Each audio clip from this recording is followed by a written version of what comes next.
자, 이번 시간은 교류에서 전력이 왜 세 가지 성분으로 나뉘는지에 대해 이야기해 볼 겁니다. 선형 3소자가 어떤 수학적 원리로 인해서 왜 이런 현상을 일으키는지에 대한 디테일한 내용은 추후에 따로 올릴 계획이고요. 이번 영상은 정말 단순하게 왜 교류 전력이 직류 전력과는 다르게 세 개의 성분으로 나뉘는지에 대한 이유를 알아볼 겁니다. 그러기 위해선 일단 직류랑 교류의 차이부터 알아야겠죠. 둘의 가장 큰 차이만 알아보도록 하고, 또 저희가 아직 안 배운 내용이 있는데 바로 코일과 콘덴서입니다. 원래 영상 순서라면 이걸 먼저 설명하고 이 내용을 나가는 게 맞지만 원리에 대한 부분은 이번 영상에서 자세히 다루진 않을 겁니다. 단순하게 코일이랑 콘덴서가 교류에선 어떤 일을 벌이는지만 알아볼 거고, 이 코일이랑 콘덴서가 교류에서 벌이는 일 때문에 전력 성분이 3개로 나뉘는 건데, 이에 대한 사항을 물에 비유해서 간단하게 설명드려 볼게요. 최종적인 결론까지 간단하게 말씀드리는 것으로 영상을 마무리해 보겠습니다. 그럼 바로 시작해 보도록 하죠.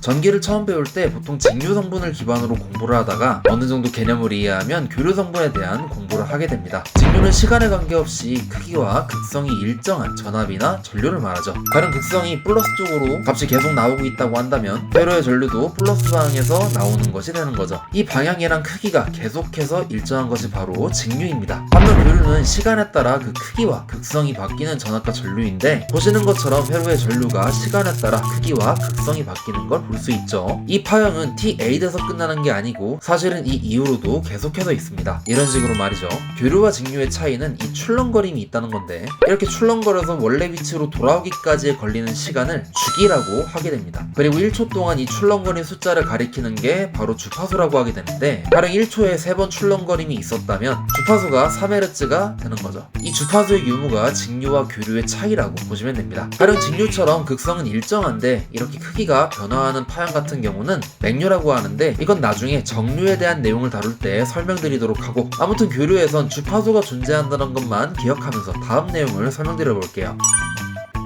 교류에선 직류와 다르게 두 가지 소자를 더 사용하게 됩니다. 바로 코일과 콘덴서인데요. 회로소자 기호로 표현하면 이런 식으로 나타낼 수 있죠. 코일은 전류나 자기장의 변화에 따라 역기 전력을 만들어내는 성질을 가졌고, 콘덴서는 전압이 걸리면 전하를 저장할 수 있는 성질을 가지게 됩니다. 이때 코일이 가지는 성질이 얼마나 잘 일어나는지 나타내는 값을 유도용량 L이라고 하고, 콘덴서가 가지는 성질이 얼마나 잘 일어나는지 나타내는 값을 정전용량 C라고 하게 됩니다. 얘네들이 직류에선 유도와 저장이라는 본업에 충실하지만 교류에선 수시로 전기 방향이 바뀌는 게 열받아서 전류를 방해하는 성분으로 바뀌게 돼요. 교류에선 이 친구들이 트롤이 되는 거죠. 이렇게 코일과 콘덴서가 교류에서 전류를 방해하는 성분 값을 리액턴스라고 하게 됩니다. 각각 유도성 리액턴스 XL과 용량성 리액턴스 XC라고 말하게 되죠. 유도성 리액턴스는 전압 파형을 빠르게, 용량성 리액턴스는 전류 파형을 빠르게 만들어줍니다만, 이에 대한 원리는 나중에 교류회로 영상 다룰 때 설명드리도록 하고, 지금은 이 정도만 알아두시면 되겠습니다.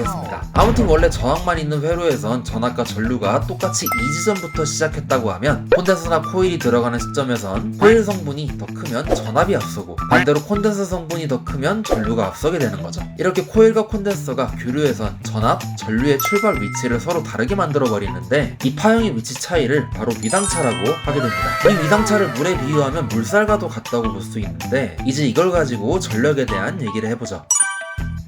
전력이라는 것은 전기를 조금이라도 공부해보신 분들은 아시겠지만 전압과 전류의 곱을 말합니다. 이 식은 직류나 교류 모두 동일하게 적용이 되지만, 교류 같은 경우는 이거랑 더불어 여기에 코사인을 곱하는 경우도 있고 사인을 곱하는 경우도 있습니다. 이 전력 성분을 각각 해상전력, 유무전력, 그리고 무효전력이라고 하게 되는데, 그럼 이제 교류에서 왜 이렇게 성분이 나뉘는지 알아보도록 할게요. 직류와 교류를 물에 비유하면 마치 직류는 물살이 없는 잔잔한 호수, 교류는 물살이 거센 강이라고 할 수 있겠습니다. 강이랑 호수에서 수영하는 것을 상상해보세요. 우선 호수에서 제가 이 방향으로 헤엄친다고 생각해보겠습니다. 그럼 호수에선 물살이 없으니까 제가 원하는 방향으로 힘을 주면서 헤엄칠 수 있겠죠. 이때 다른 사람이 보기에 제가 헤엄을 치면서 낸 힘의 방향은 온전히 겉으로 보이는 이 방향으로 낸 힘임을 알 수 있습니다. 왜냐하면 물살의 영향을 전혀 안 받고 헤엄칠 수 있으니까. 일단 이 정도로만 잘 기억해주시고, 이번에 강을 보게 되면 이번에도 이쪽으로 헤엄쳐 보겠습니다. 그런데 강에서는 아까 물살이 흐른다고 했죠.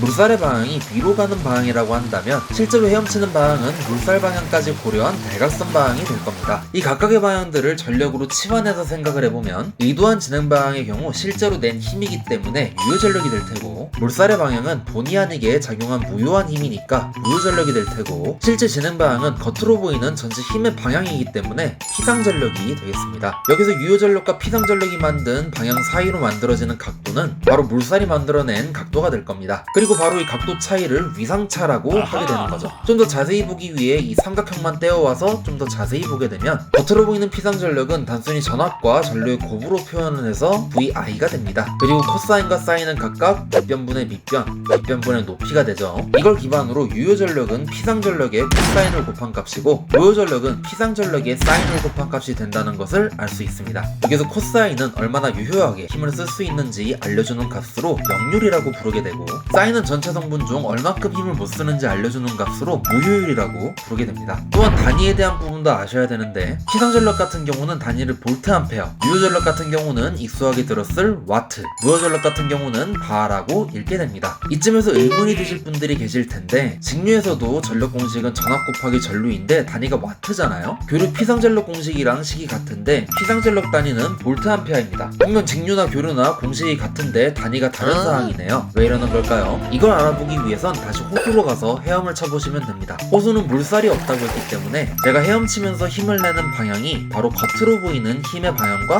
같다고 말할 수 있습니다. 아까 강에서 힘의 방향을 전력에 빗대어 말하길 힘을 내면서 진행하는 방향이 유효전력이었고, 실제로 겉으로 보이는 진행 방향이 피상전력이라고 했으니까 따라서 직류에선 유효전력과 피상전력이 같다는 말로 볼 수 있는 겁니다. 그래서 직류에선 굳이 피상전력 단위를 쓰지 않고 익숙한 유효전력 단위를 쓰게 되는 거죠. 수식으로 더 증명할 수도 있지만 일단은 이 정도만 하고, 이 부분은 나중에 전력을 좀 더 집중적으로 다룰 때 설명드리도록 하겠습니다.